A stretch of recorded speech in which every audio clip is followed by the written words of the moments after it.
मानव दुख के 5 कारण क्या है? संसार में 5 तरह के दुख होते हैं: धन, तन, मन, बुद्धि और अध्यात्म का दुख।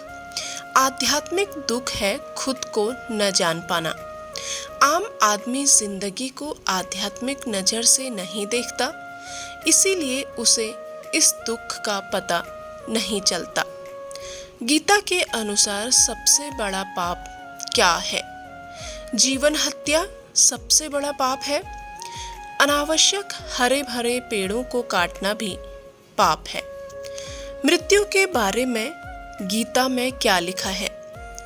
भगवान श्री कृष्ण ने गीता में कहा है कि जन्म और मृत्यु जीवन का ऐसा चक्र है जिससे हर किसी को गुजरना पड़ता है।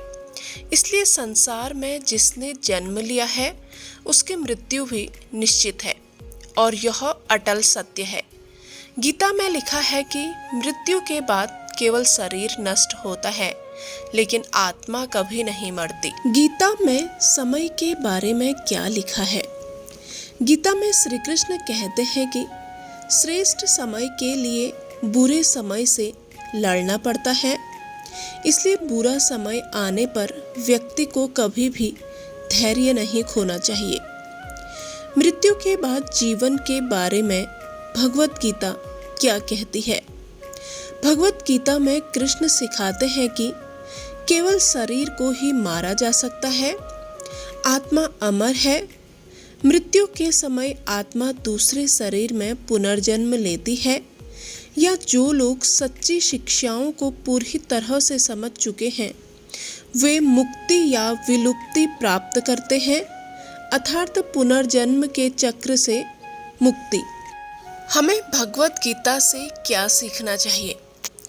भगवत गीता हमें सिखाती है कि व्यक्ति को सिर्फ और सिर्फ अपने कर्म के ऊपर ध्यान देना चाहिए और कर्म करते समय हमें ध्यान रखना चाहिए कि जो कर्म हम कर रहे हैं वह हम सब लौटकर जरूर आएंगे। सभी रिश्तों नातों से ऊपर उठकर व्यक्ति को सिर्फ और सिर्फ अच्छे कर्म और सत्य की लड़ाई के ऊपर ध्यान देना चाहिए। गीता ज्ञान की बातें। डर लगने में कोई बुराई नहीं है, लेकिन उस डर को कभी भी खुद पर हावी न होने दे। खुद पर काबू रखकर ही सफलता को पाना संभव है।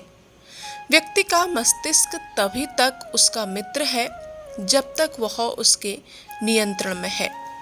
जब आपका दिमाग आपके नियंत्रण से बाहर हो जाता है तो वही उसका सबसे बड़ा शत्रु भी बन जाता है। जीवन के बारे में गीता क्या कहती है? भगवत गीता के अनुसार जीवन का अंतिम लक्ष्य मोक्ष, मुक्ति प्राप्त करना है। मोक्ष का अर्थ है जन्म और मृत्यु के चक्र से मुक्त हो जाना और परमात्मा के साथ एक तत्व प्राप्त करना। यह उद्देश्य तब प्राप्त होता है जब व्यक्ति अपने कर्मों को निष्काम भाव से अर्थात बिना फल की चिंता किए भगवान के प्रति समर्पित होकर करता है। गीता के अनुसार सबसे पवित्र क्या है? भगवत गीता के अनुसार भक्ति और प्रेम में समर्पित होना सबसे पवित्र माना जाता है। गीता में भगवान श्री कृष्ण ने यहाँ तक बताया है कि सबसे उच्च धर्म भक्ति में समर्पण करना है और प्रेम के साथ ईश्वर के प्रति आशीर्वाद भावना रखना चाहिए। भक्ति का अर्थ है भगवान के प्रति पूर्ण समर्पण और उससे होने वाला अद्भुत अनुभव। 3 दुख कौन से हैं? आध्यात्मिक, आधिभौतिक और अधिदैविक। जीवन का सबसे बड़ा सुख क्या है? सबसे बड़ा सुख है स्वास्थ्य। स्वास्थ्य से बड़ा सुख दुनिया में कुछ भी नहीं है। हर क्षेत्र में पाना चाहते हैं सफलता तो गीता की ये 5 बातें रखें ध्यान। नंबर 1, क्रोध पर काबू रखें। नंबर 2, आत्म मंथन और सकारात्मक सोच है जारी। नंबर 3, स्वयं का आंकलन करें। नंबर 4, मन पर नियंत्रण। नंबर 5, फल की इच्छा छोड़ कर्म पर ध्यान। भगवान श्री कृष्ण हमें क्या सिखाते हैं? जीवन में कितनी भी प्रतिकूल परिस्थिति क्यों न हो, उसका मुकाबला मुस्कुराते हुए करना चाहिए। कृष्ण की प्यारी बोली क्या है? आप मुझे केवल प्रेम के माध्यम से ही जीत सकते हैं और मैं खुशी खुशी जीत जाऊंगा। गीता के इन 18 बातों को अपनाने वाला सभी दुखों और वासनाओं से दूर हो जाता है। नंबर 1, आनंद मनुष्य के भीतर ही निवास करता है, परंतु मनुष्य उसे स्त्री में, घर में और बाहरी सुखों में खोज रहा है। नंबर 2, श्री कृष्ण कहते हैं कि भगवान उपासना केवल शरीर से ही नहीं बल्कि मन से करनी चाहिए। भगवान का वंदन उन्हें प्रेम बंधन में बांधता है। नंबर 3, मनुष्य की वासना ही उसके पुनर्जन्म का कारण होती है।